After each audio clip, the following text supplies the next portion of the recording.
Ladies and gentlemen, welcome to It's Rainmaking Time. This is Kim Greenhouse. It's a great pleasure to be talking with you today.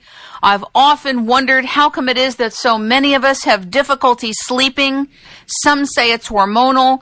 Some say it's a certain time of life where your sleep habits and your sleep ability changes. But the science is telling us that radio frequency is the real reason people don't sleep anymore. And many people around the earth are telling us this. But Earthpulse has come to us today offering biomagnetic supplementation and really says the genie's out of the bottle. There's something that we can do that can help our sleep, and there's knowledge that we need to understand about radio frequency and what's happening in the world that's interfering with our delta waves, and the delta waves are key to sleeping and rejuvenation and regeneration of the body. Ladies and gentlemen, welcome Paul Becker to It's Rainmaking Time, the founder of the Earthpulse magnetic supplementation device. Welcome to It's Rainmaking Time. Kim Greenhouse, thank you for having me. Talk to us about what happens in the delta wave of sleep. Why is it so critical? What do we need to know about it? Let's go to the brass tacks of what this is for the public. Well, the reason we need delta sleep is because when you reach delta stage sleep, your heart rate, your brain frequency, your respiration is very low. And the energy consumption by the body is in a linear fashion very low. Your body produces ATP 24 hours a day, 7 days a week.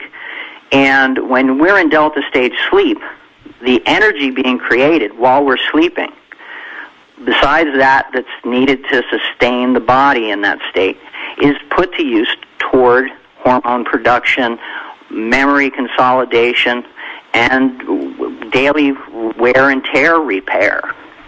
Do we all go into delta? Do we have optimal delta? And how do we know if we do or we don't? Well, according to the textbooks, we're supposed to be in delta stage sleep minimum of 2 hours a night, which when you break it up between the different stages of sleep on an 8-hour schedule, that's probably about right, 2 to 4 hours. 4 hours would be better than 2, because during those extra 2 hours, your body's not fidgeting, your brain's not racing, burning up energy, and so there's more energy available to the cells, the various cells in the body, whether it's your knee joint cartilage, or whether it's your heart, or your brain tissue, or your endocrine tissue. And that's a big one as well, the endocrine tissue. A lot of people are told just go take melatonin or tryptophan. For many people it helps. For some people it doesn't. What is your device about? How did you create it? How does it work? And why is it relevant to us? Well, I kind of stumbled onto the sleep thing. I developed this pulsed electromagnetic device back in 2000, 2001, specifically to combat neurological issues. My dad had been diagnosed with quick onset Alzheimer's. It was progressing rather quickly. He then was diagnosed with Parkinson's disease. And I had used the cell phone a lot during the years between 97 and 2000. And by 2000, I was really off my game, neurologically. I do a lot of fishing, and at night, standing on a dock or walking along the edge of a dock, I'd get the weebles. My timing, surfing was horrible. I didn't enjoy surfing anymore, besides having a really bad ruined shoulder. My performance in the water was really bad. I'd almost rear-ended a couple of cars with my foot on the brake because I misjudged the closing speed. So at the time, I was using the ocean as a flotation tank, and I found that very, very relaxing. And I started to do some investigation into what was going on, and at the time I was working in microcurrent stimulation, and decided that this would probably be something that could help me, as well as people that were, in my dad's case, where their neurological system was failing, because there seemed to be evidence by these two researchers, Sandyke and Ananos. Actually, Ananos predated Sandyke. They worked together for a time, using a similar frequency, pulsed and pulsed electromagnetics, to the brain tissue for epilepsy, Parkinson's, and Alzheimer's, and getting exceptionally good results. I was looking for something that was going to clear my EMF fog, as well as for something that could help people with Parkinson's and Alzheimer's disease regain some of their mental function, or at least slow down the progression of it. What is EMF fog? Electromagnetic field effects in the brain, where you just find your brain function, your decision-making process, all of your balance, your proprioception, and your feet. You just feel off. You don't feel tuned. You don't feel grounded. The very first time I turned the device on and was looking for just to lay down and expose my head to it, and I was expecting it to tune up my thought process, to be able to overshadow, get rid of all of the static that was built up in my between my in my nerve synapses that was obviously giving me some problem. And I woke up 4 hours later, and did one of those, didn't know what day it was, sat up and just kind of gathered my thoughts. The first time I put my feet on the floor, I felt like I had in martial arts class, back when I was in my early 20s. And I realized that a miracle had just happened. I went out and I walked around my mom's pool like a tightrope on the lip of the pool, and with the other hand dialed this client that I'd had, this very first client that had Parkinson's disease, that was waiting for the other prototype. And from that day forward, for 9.5 years, I've been on a progress of my body healing itself. My old sports injuries, within 3 months, my bad shoulder, which I was on glucosamine and chondroitin since 1987, we're now talking 2001, within 3 months, my shoulder mechanism stopped popping, clicking. I haven't dislocated my shoulder since, 1999. So what does this device do for anyone who uses it? Okay. Well, first of all, it turns any type of EMF, radio frequency, electric frequencies coming from wall current, it overshadows all of that and turns that into background noise. I'd say harmless background noise, or at least unnoticeable background noise. You have to understand that we live in a soup of radio frequency. It's information carrying, it's pulsed, it's coming from all different directions at the same time. And we live in this. And it's tuning us higher. They talk about the Schumann wave, the main Schumann wave changing. You're at a very high echelon of understanding of this. We need to bring you down to where we are so that we understand what you're talking about. What is the Schumann wave?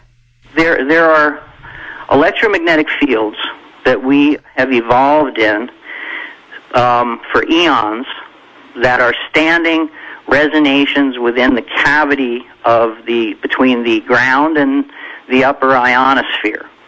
Much like radio waves bounce off the ionosphere and go around the planet, AM radio, right. These waves have been set up by nature over eons. And the Schumann wave, everyone knows it's 7.8 or 7.83, is one of the peaks in a broad spectrum of standing waves that we have evolved in. And then man comes along and he throws in 60 hertz alternating current, which creates a spike at 60 hertz, which just that alone causes these Schumann waves to be background noise to the 60 hertz, or 50 if you're in Europe. Once you add the radio frequency in on top of that, to all the cell phones and wireless networks and everything that's surrounding us, we've created a space, a living space, at least urban-wise, that has no more, that people are not being tuned by these naturally occurring frequencies. We're now being tuned by radio broadcast. And what does that mean? What does that mean now? You lay now? down at night and you try and quiet your mind, the stress you're feeling, although a lot of it's due to financial problems and geopolitical problems and whatever else you got going on in your life, on top of that, you're still laying in bed being tuned away from sleep. We handled the electrical current in the walls fairly well. Then we added the wireless home telephone networks, which are broadcasting all night. Many people having them on their side table next to their bed. And now we've got cellular masts everywhere, even parked on rooftops of domestic homes, apartment buildings, and you can't escape it. So what the Earthpulse does is create a low frequency, ultra low frequency, delta range frequency, and it's like laying in a cocoon because your body is tuned to that rhythm coming from underneath your mattress. Much like you have two stereos in the house and they're on an equal volume, it depends where you are, closer or further away, which radio you hear, until you get to a point where all you hear is the one that's close to you. And that's the analogy with how the Earthpulse creates a frequency pulse that your body locks into, your neurological system's most sensitive antenna in the world, and it drags your rhythm, brain rhythm, your consciousness, down toward a delta stage. Does that mean that we might be able to stay in delta longer, or that delta function is more optimized? Am I asking the right questions? Yeah, I mean, basically you are, sure. I have survived since 2001 with the promise of better sleep and a 90-day money-back guarantee. The device, for probably 8 out of 10 people, works right out of the box. Another 15% of the people, we do a little bit of fine-tuning in terms of magnet placement and such. If you're very sensitive to things, you might even have it on the floor under the bed. You know, and this will handle two people in just about any side bed unless you sleep on opposite sides. There are magnetic beds in different parts of the world that are being made. How is this device distinct from the magnetic beds that are out in the marketplace today? Well, those are all static magnets, and a static magnet doesn't project far from itself. Even large ones, the larger they are, the more the field extends out.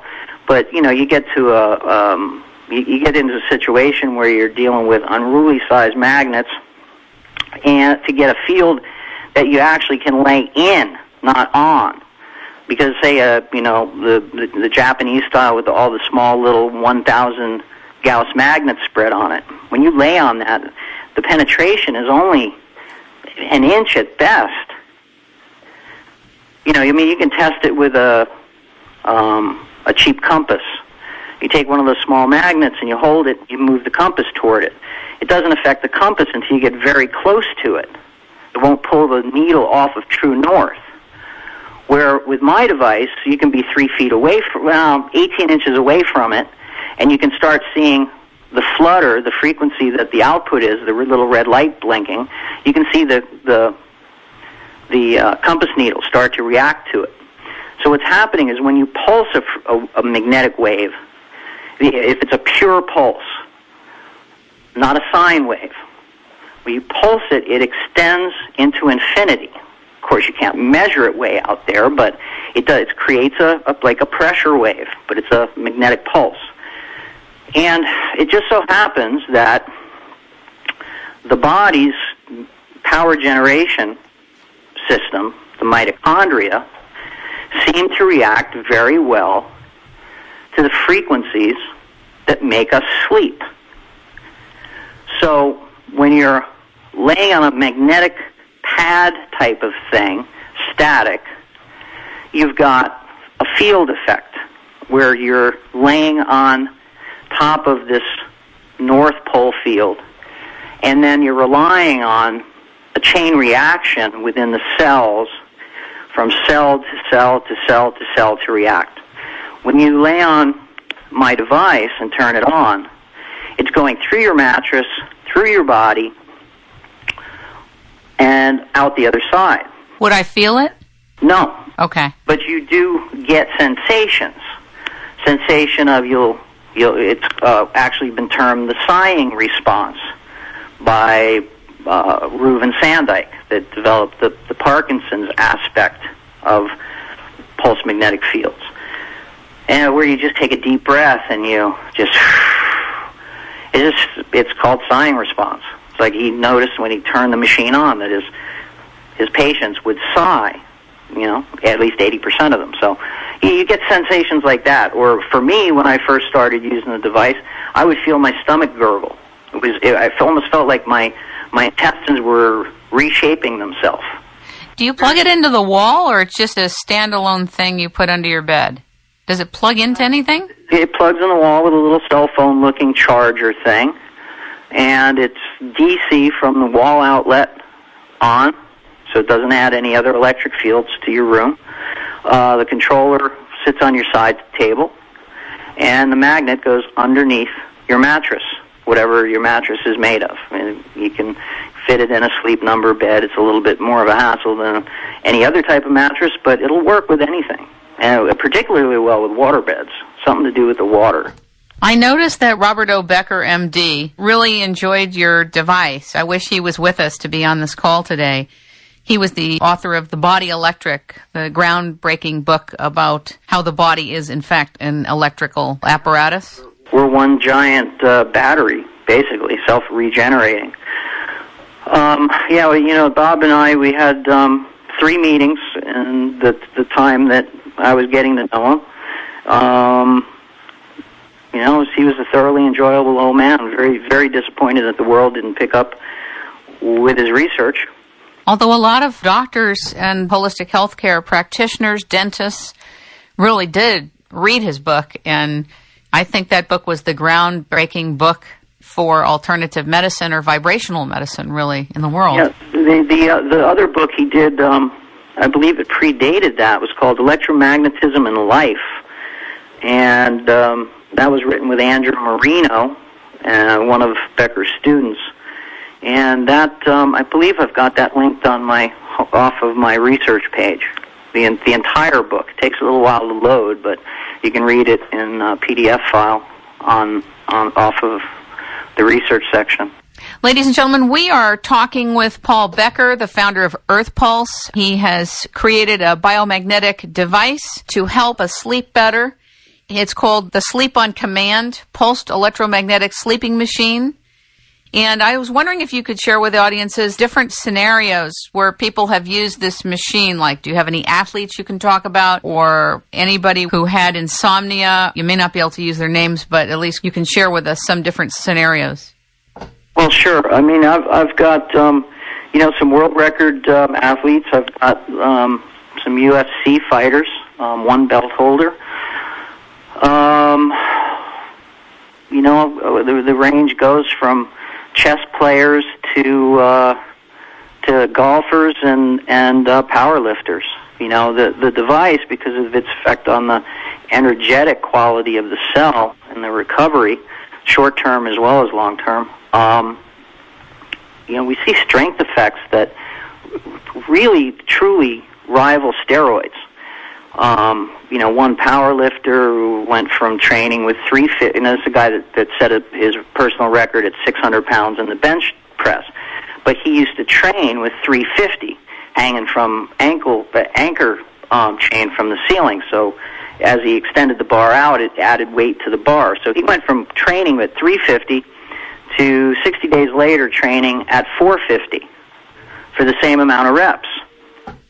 And that's kind of routine. We see a 20% bump in a 10 to 20% bump in peak strength, but stamina is where the device really just is amazing. I mean, within a week or two, if you train at all and you go for your high rep burnout sets, you'll stack on 20% in a week or two, and another 20% probably the first month to month and a half. And it has nothing to do with conditioning. I mean, this is just, boom, it's there.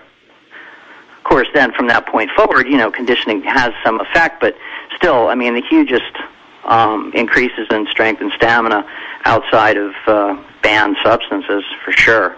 Now, I know that people that come up with devices or supplements and solutions in the area of health and wellness are not allowed to say it fixed this, or it took care of that, or it eliminated this. What can you say? How far is the boundary of what you can say in terms of what this device has contributed to well-being? Well, if you sleep better, I mean, sleep is the best therapy on the planet. What about people that don't have a problem sleeping? Could they use this too? This improves the process. Even if you think you sleep good, you've never experienced anything like this. I mean, I used to consider that I slept well, notwithstanding the shoulder, that every time I moved during the night, it would wake me up. So, that issue disappeared, but at the time, I went from waking up 3 or 4 times a night to waking up in the same spot in the morning. Can I travel with this? Let's say if I want to take this to Europe with me? Absolutely. It's 2 pounds, and it comes with a little padded carrying case. You just zip the thing up, throw it in your carry-on, because when you lose luggage, especially when you go travel time zones, when you get someplace and your luggage didn't, and that device is in your luggage, I've experienced it's no fun. So it goes right in your carry-on, no questions asked. They look at it just like any other little electrical thing. It looks very cohesive in its little carrying case, and there's never been a problem. That's great. That I've heard from anyone.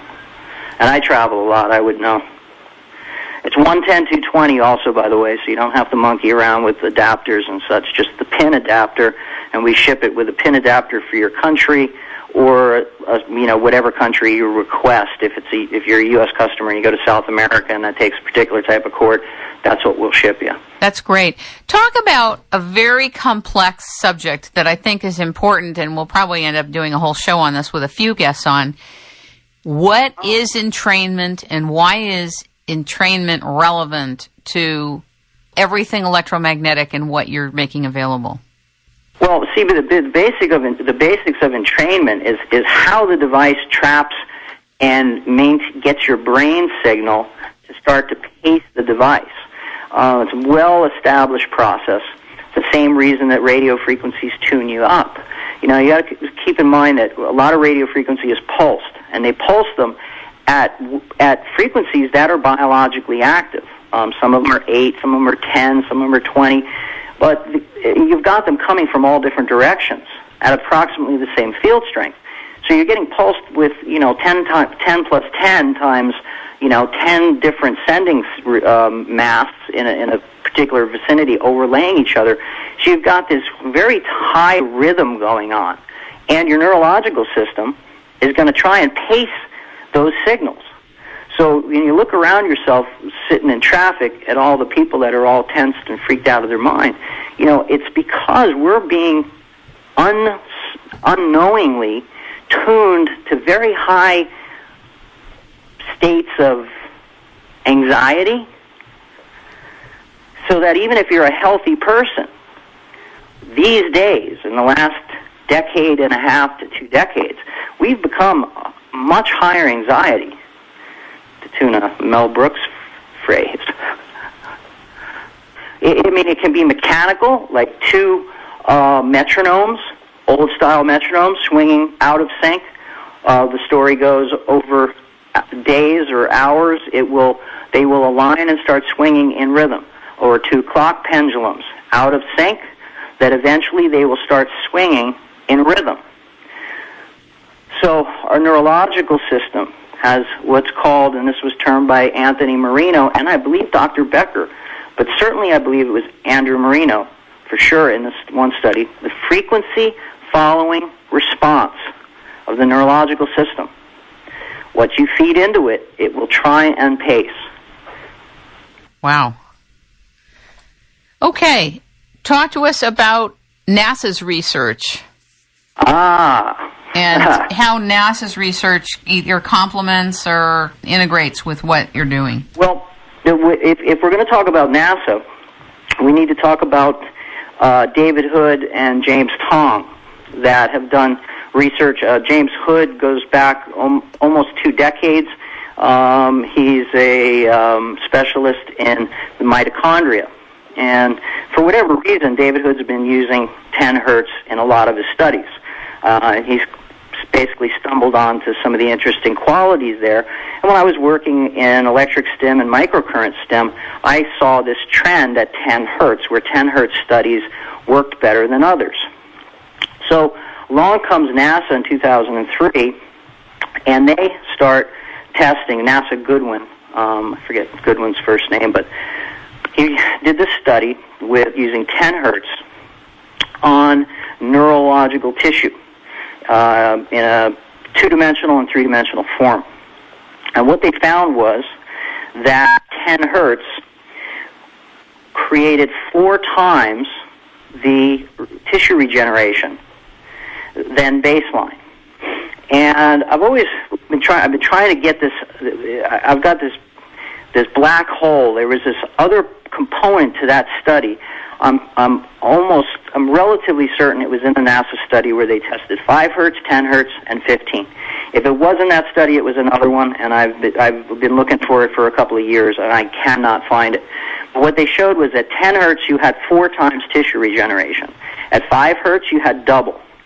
At 15 hertz, you're back to double. So you had this perfect bell-shaped curve around 10 hertz for tissue regeneration. And if you take that and look at some of the other studies using, I just came across a study, 2 hertz. 2 hertz increased tissue regeneration by 27%. So if you were to look at the bell-shaped curve by the 5, 10, and 15 hertz study, the NASA study at 10 hertz, and this study using 2 hertz, because it's my understanding that 1 hertz has no effect on raising the mitochondrial efficiency or production of ATP, and that it starts to show up in a bell-shaped curve somewhere around 1.5 to 2 hertz. And then lo and behold, I find a study just a couple of days ago at 27% tissue regeneration, and I'm like, there we go, it's perfect. So at 10 hertz, NASA also looked at the genetic quality of the cell.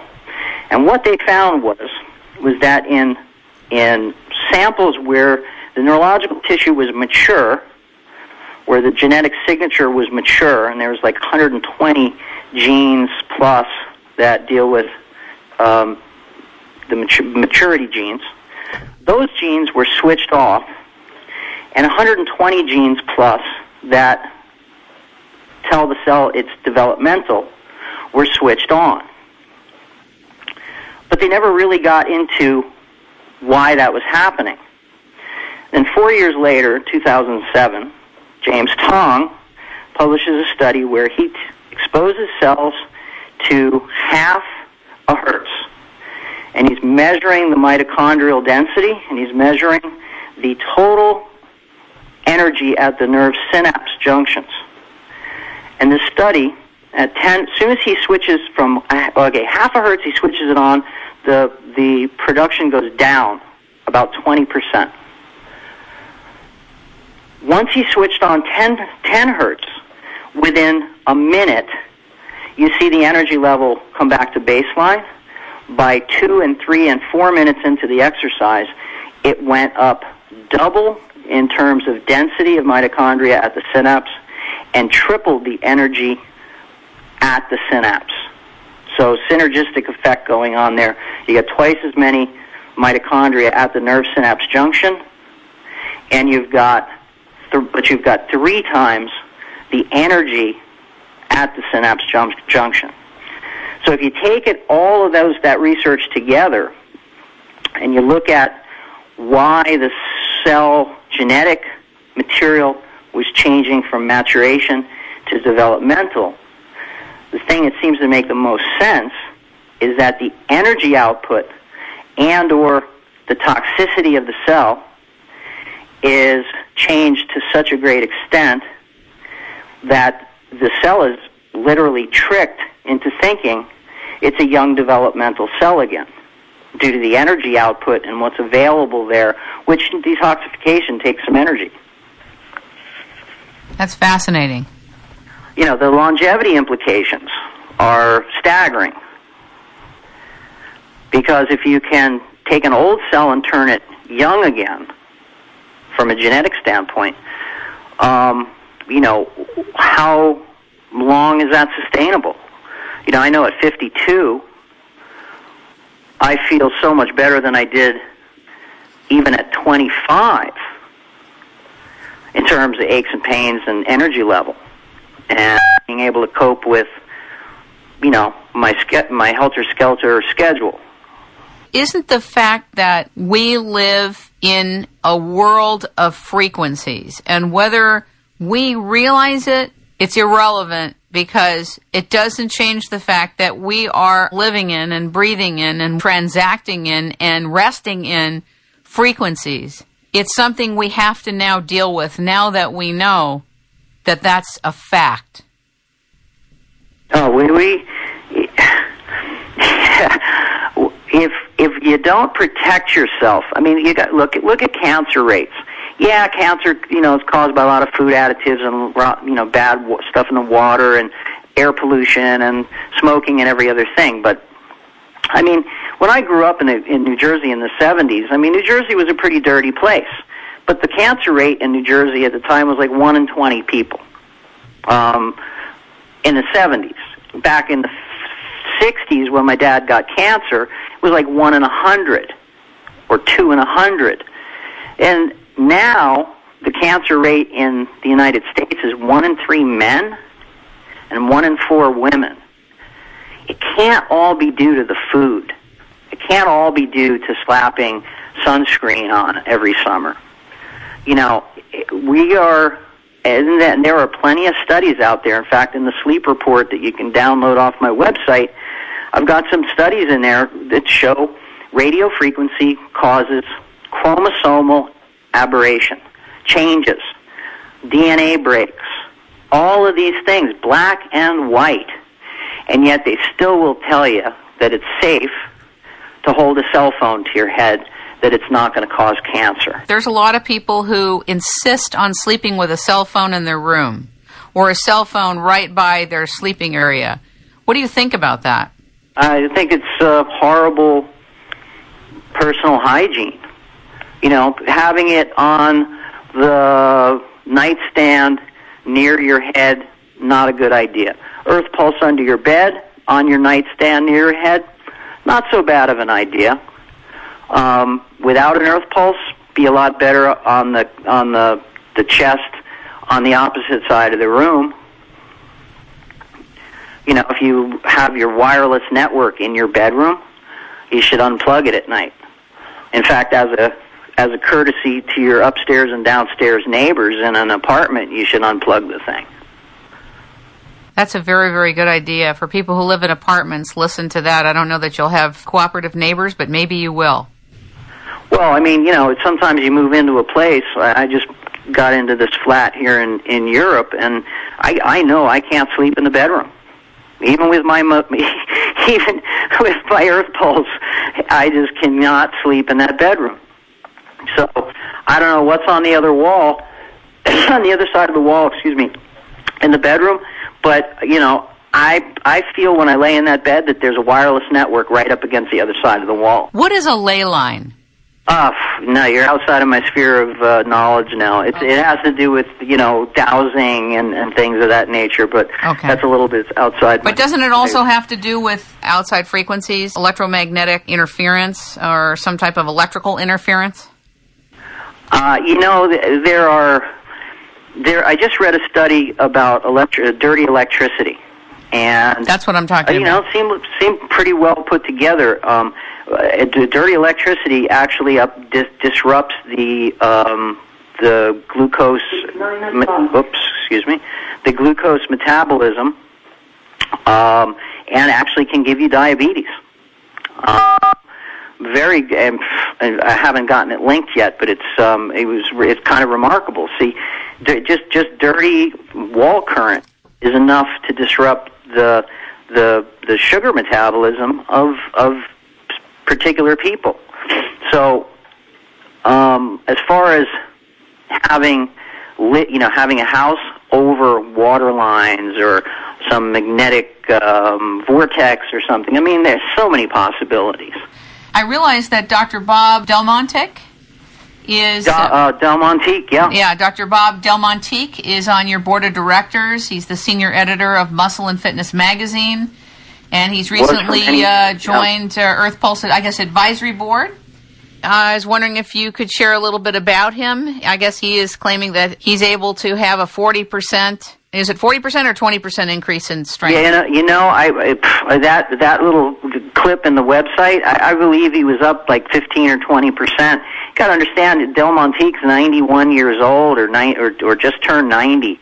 So, I bumped into him at a trade show, one of the A4M trade shows in Las Vegas a few years back, and so he and I became quite close. He's got some issues going on with his wife. His wife had a stroke a few years back, so he was stressed out at the time. So the Earth Pulse definitely helped him sleep. He exhausted himself trying to get his wife, who had a stroke, to use the device. There was some strong resistance there. Neither he nor I could figure it out, but some people are scared of it. I mean, some people are scared of things they don't know, knowledge they don't understand, and, people don't often think of using devices for preventative purposes. Electromagnetic scares the hell out of people. It scares me. Electromagnetics scare me, the level of it. From the microwave stations that most people have no idea how close they're sitting to those stations and the power of them, to the flat-screen television sets we have, to the cell phones, to the wireless networks. You can escape most of the biological effect from appliances and TVs and computers and all of that stuff. But you can't escape the radio frequency. Not unless you've got a Faraday cage or you've coated your windows, and because they've got film that's RF shielding film. I mean, unless you build a Faraday cage in your house or your bedroom particularly, there's no way to escape it. There's just no way. And if you can at least for 8 hours a day put yourself in a space that's friendly, that's conducive to sleep, that's conducive to charging your batteries, via these studies that show immediate effects at the mitochondrial level. There's, how can you be afraid of that? There's even research, with cancer. Very good paper. It's linked on my site. You can look it up on Google, Haltenwanger. And when they were going through cell lines and exposing them to different frequencies, guess which frequency they found was anti-cancer? 10 hertz? 10 hertz. Does that mean that your device emits a 10 hertz frequency? Well, okay, let me get one more step because we didn't cover this. This is very important. Back to the Schumann waves. Okay. A lot of people that listen to the station, hopefully they know who Bob Beck is. Bob Beck, the electrical blood cleansing, and Bob Beck, the colloidal silver guy. Talk about his contribution. I know of him, but I don't know how many of the listeners know. Okay, all right. Well, he saw a patent from out of New York City. I can't remember the name of the university medical center, subjecting AIDS virus to microcurrent through minimally invasive means, putting electrodes into the vein and electrocuting it as it passed through the electrodes, and found that it killed the virus. And so Bob Beck came up with a very simple device that you put on your wrist over the artery and vein, taped it down so that it was running parallel to the vein in the artery, and as the blood goes through your hand, it would hit it with a 4 hertz pulse. Well, Bob Beck was very aware of frequency effects, and he chose 4 hertz because it was kind of delta range. And, I know him. He was probably wearing the thing to bed at night, as I eventually did. And it was conducive to sleep because it was at 4 hertz. Well, when Bob was a young man, he published a paper in 1978. He drove stakes deep into the ground, looking to see if there was some resonation from the molten core of the planet. And he found one, 9.6 hertz, very close to 10 hertz. And since I'd already been aware of this 10 hertz pattern, back in 2000, when I was working with microcurrent stim, it seemed that was the light bulb went on. That's why the 10 hertz studies work as well as they did, because for whatever reason, our planet emits a 9.6 hertz beat frequency. Now that's different than the Schumann waves that go around the planet. This radiates up. From the planet core? Correct. Wow. According to Bob Beck now. Okay? But when I saw that was 9.6 hertz, and these researchers were monkeying around with frequencies in the 10 hertz, 20 hertz range and higher, and then, they do show effects, the higher frequency devices, but it's not something you want to expose yourself to for hours at a time, because it's going to tune you up. When I first came up with the Earthpulse, I found the limit of where that tune-up should be, and I said this thing needs to be at the second Schumann wave, which is 14.1 hertz, and not above that. And come to find out years later that when you subject animals to 15 hertz chronically, they have negative behavioral effects. At 20 hertz, they start producing stress hormones. At 10 hertz, they were foraging for food, highly social, making babies. Fascinating. So we have this natural law that science doesn't give any regard to whatsoever, and that's we are designed to live in a very low frequency environment, and that frequency is now gone. And if you don't protect yourself, you're going to end up not healthy. Absolutely fascinating. You write on your site about doing these breath tests. They're called resting breath hold test, or RBH tests. Explain to us what they are, why they're important, and why they're part of your protocol. Okay, thank you for reminding me about the RBH. This is how we're able to show that the device is having an effect, the desired effect. And what the breath hold test does is it gives you a very objective way to track how well your mitochondria are converting oxygen into usable energy. In other words, if you hold your breath for 30 seconds, that's not very good, but you hold your breath for 30 seconds, that means that your deep lung full of air, after you've done a controlled breathing exercise for 15 or 30 seconds, and then you hold your breath for time, your body's burning all that oxygen in only 30 seconds. You get on the device. A week later, you test your breath hold again. So we do this baseline, and then we do it once a week for 4 weeks. And what we find, generally, is the increase in breath is about 20% by the end of the first week or two. Wow. By the end of the 90 days, most of my clients are between 25% and 50% higher, though I've seen it go up higher than that. Mine, and I don't do it often enough to consider practice, because, the last time I did it was almost 2 years ago. Time before that was 18 months. So I only do it every so now and then. And I went from 1:20 at my best, sometimes 1:17, because I'm a surfer, and that's one of the things you do. You just know how long you can hold your breath. And the first time I tried it, not thinking any effect of my device whatsoever, just how long can I hold my breath?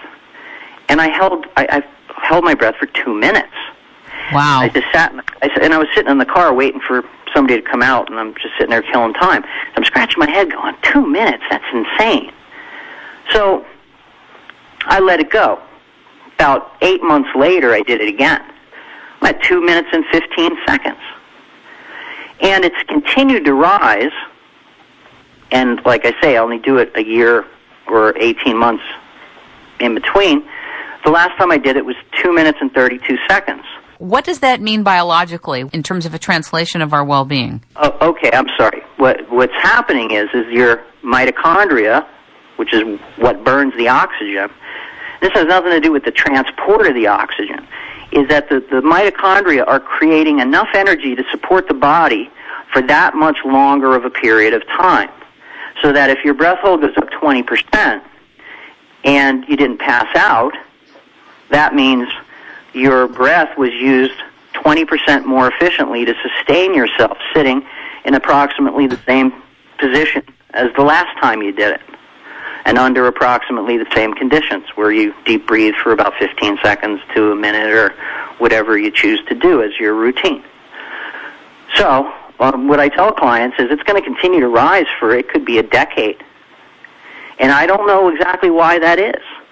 That's amazing. We did a show on breathing some months ago. This fascinates me. Absolutely fascinates me. Yeah, well, you know, what was that lady, Greer something or other in Vegas? She used to have that, she had a losing weight with the breathing routine. She lived in Las Vegas. Her first name was Greer, and she was a 40-something or 50-something blonde on doing infomercials, and it was about how to lose weight by... Oh, yeah, I do remember her. I actually bought that product, but I laughed so hard watching the video that I didn't take it seriously. But then I read Pam Grout's book on breathing. It was so amazing. It's called Jumpstart Your Metabolism, How to Lose Weight by Changing the Way You Breathe. And they have exercises in there. It's fabulous. But I think that the device that you're talking about, where you actually have a protocol to test how it's going in that arena, fascinating. When I was first playing around with the concept of testing people, it was this one guy who's got a current, this is back on 2005, he is now a world record holder again. He'd been, and he was in a down slope, and he was like, look, if I can't pull it together this season, I'm out of racing for good. So he got one of my devices. That was in 2005, and he's still setting world records. And I said, look, do me, how long do you hold your breath? And he goes, 2 minutes and 32 seconds. Knew exactly, right off the top of his head. I said, try it. You've been on the device for 2 months. See, call me back. Called me back like 11:30 at night. He's like, I just held my breath for 3 minutes and 6 seconds. Wow. Now, this is a guy that's world class, he's a swimmer. You figure those guys are as aerobically fit as you're going to get. And out of nowhere, his breath hold goes up 19%. So my next progression was, how far can you swim underwater? And he goes, I can swim the length of a 50-meter pool. I go, can you turn? He says, no, I'm passing out when I get to the wall. So I said, next time you're in the water, just give it a shot for giggles. Calls me back 10 o'clock that night, and he goes, I just swam 75 meters underwater. He goes, man, that's a 25% increase. I'm like, hey, that's a 50%. Yeah, 25 meters on the 50 meters. Okay, so under load, whether it has to do with creating lactic acid or whatever else, under load, the effect is even greater. It's awesome. So, I've got these world-class athletes that the last thing they want is for their competitors to know that they're on my stuff. Very exciting. Ladies and gentlemen, we have been talking to Paul Becker, the founder of Earthpulse Technologies.com. He is the creator of Sleep on Command, the most effective sleep performance enhancement and longevity tool ever developed. He is guaranteeing vastly improved sleep and enhanced physical and mental performance or your money back. He can be reached at area code 305-434-7061 and www.earthpulsetechnologies.com. Paul Becker, thank you for being with us. I hope when we do another show on electromagnetic radiation that you will join us as one of our guests. And thank you for joining us from the Ukraine today. Thank you so much, Kim. I've enjoyed being here, and I look forward to doing a round robin with some of your friends. Thank you so much.